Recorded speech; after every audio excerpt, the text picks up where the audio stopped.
Conexão CNN.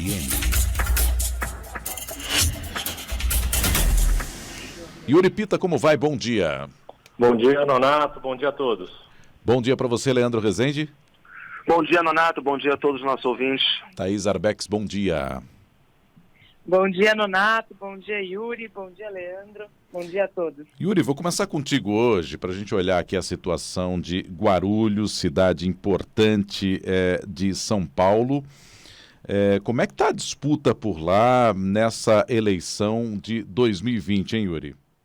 Pois é, Nonato, Guarulhos é a segunda maior cidade aqui de São Paulo em termos de população, uma cidade que tem importância econômica pela presença do aeroporto, e lá tem uma situação curiosa. O prefeito é candidato à reeleição, Guti, está bem colocado aí nas pesquisas, junto com um ex-prefeito do PT, Eloy Pietá, que tem uma história bastante tradicional na cidade. Numericamente, Eloy Pietá tem aparecido à frente em algumas pesquisas, inclusive uma que foi divulgada ontem à tarde pela CNN durante o 360, só que no segundo turno o prefeito Guti consegue virar numericamente. O que é importante dessa eleição, Nonato? E isso vale para algumas outras cidades aqui da região metropolitana de São Paulo e que acabam tendo influência na capital.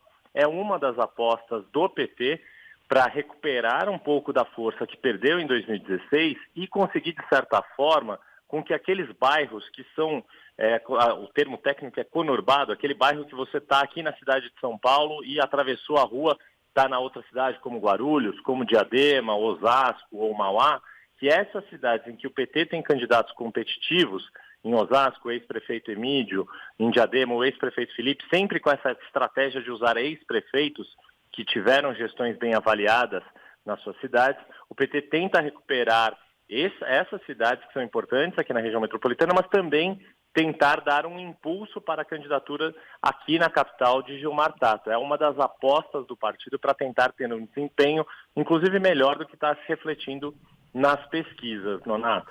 Ô Leandro, aí no Rio, a gente comentou aqui ontem a respeito da disputa acirrada pela segunda posição, ou para tentar ir para um segundo turno, obviamente isso olhando as pesquisas que foram divulgadas amplamente nesse primeiro turno, e você conversou com as campanhas que estão ali mais próximas disso, né?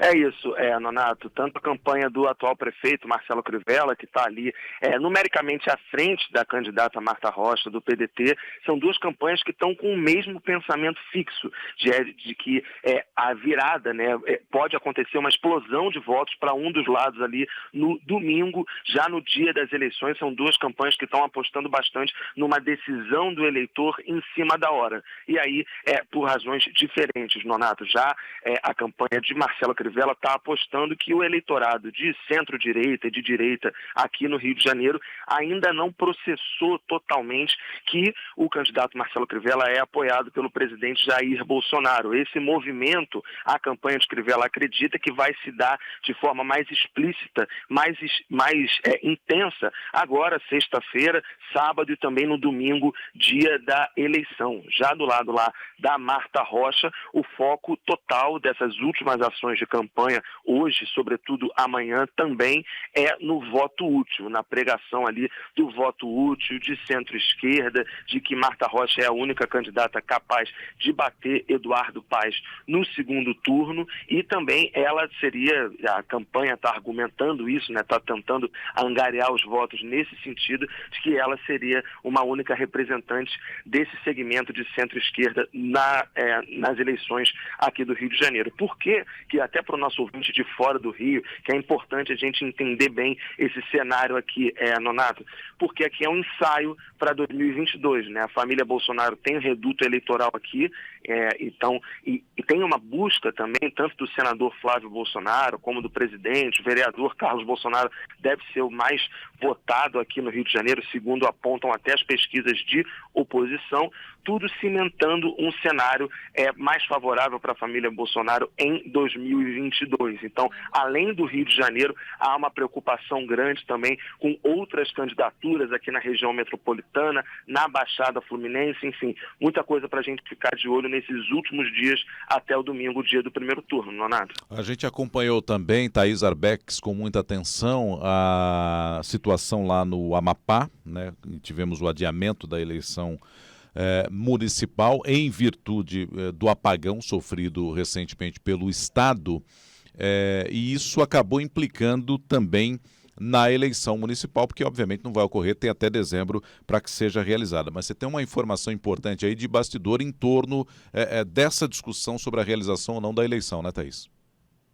Pois é, Nonato, ontem a gente acompanhou o TSE, o Tribunal Superior Eleitoral decidiu, por unanimidade, adiar a eleição na capital, Macapá, e o que pesou ali, o que foi determinante para a corte, foram informações de serviços de inteligência, como a Agência Brasileira de Inteligência, a ABIN, de constatar um movimento para a organização de atos de vandalismo no domingo.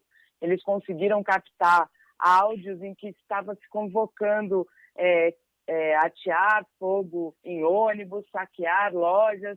Em um dos áudios, essas pessoas diziam quebrar tudo. Isso foi muito determinante para o TSE. Mas, como você bem ressaltou, teve a decisão também de manter uma data limite para a realização das eleições lá na capital, que é 27 de dezembro. Qual é o significado disso? O TSE se preocupou muito em não prorrogar mandatos, Nonato. A avaliação é de que essa eleição tem que acontecer ainda esse ano para se evitar ainda mais a politização do tema, embora seja impossível, né, Nonato? Sem dúvida. E outra coisa, né, Thaís, 27 de dezembro é uma data limite. Pode ser que ocorra antes. Mas cá entre nós também, tudo ocorreu por causa desse apagão, por causa dessa falta de energia. Se tivesse, possivelmente, o Macapá estaria junto com as demais cidades do país no domingo, né? Sim, a gente tem falado muito da influência do presidente do Senado, do Congresso Nacional, Davi Alcolumbre, nesse adiamento, porque o irmão dele é candidato a prefeito. Nas últimas pesquisas teve uma queda significativa nas intenções de votos, embora ele permaneça em primeiro lugar, ele viu os candidatos crescerem e ele cair, mas no TSE a avaliação é de que a segurança dos eleitores no domingo estava de fato ameaçada. Então, foi determinante constatar esse movimento de grupos que estavam se programando para atos de vandalismo, de violência. E aí a expectativa no TSE, Nonato, uma informação importante de bastidor, é de que essa eleição possa acontecer ainda esse mês, embora eles tenham colocado a data limite 27 de dezembro. Quanto mais cedo ocorrer, imagino que seja melhor. Yuri, rapidamente, você está com expectativa boa de comparecimento aí no pleito do próximo domingo, ou será que a pandemia vai deixar o pessoal um pouco mais em casa, hein? Essa é uma das perguntas que a gente vai ter, só vai conseguir responder no próprio domingo, né, Nonato? De fato, tem um temor ou uma avaliação em diversas pesquisas que a gente ouve em várias cidades, justamente dessa dúvida do eleitor se ele vai comparecer ou não, ou se muito eleitor vai acabar desistindo de ir no primeiro turno, principalmente aquele eleitor, o meu candidato já está em primeiro lugar, eu deixo para ir no segundo turno se ele precisar. E isso pode fazer algum efeito, pode ser aquela velha história do faltar um pouquinho para algum determinado candidato ganhar no primeiro turno, por essa ausência de eleitores, principalmente dos eleitores dos grupos de risco, eleitores mais velhos, inclusive aqueles que o voto é facultativo, não é mais obrigatório.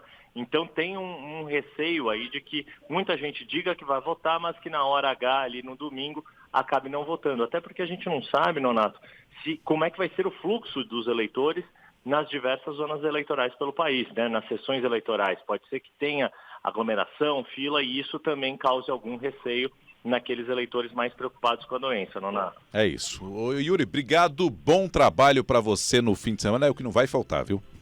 Exatamente, nós estaremos todos trabalhando, mas é o que a gente gosta, Sim, né, Nonato? sem dúvida, é Trabalhar a sensacional. eleição é fundamental, a gente sempre vai defender a democracia e o direito de todos de votarem.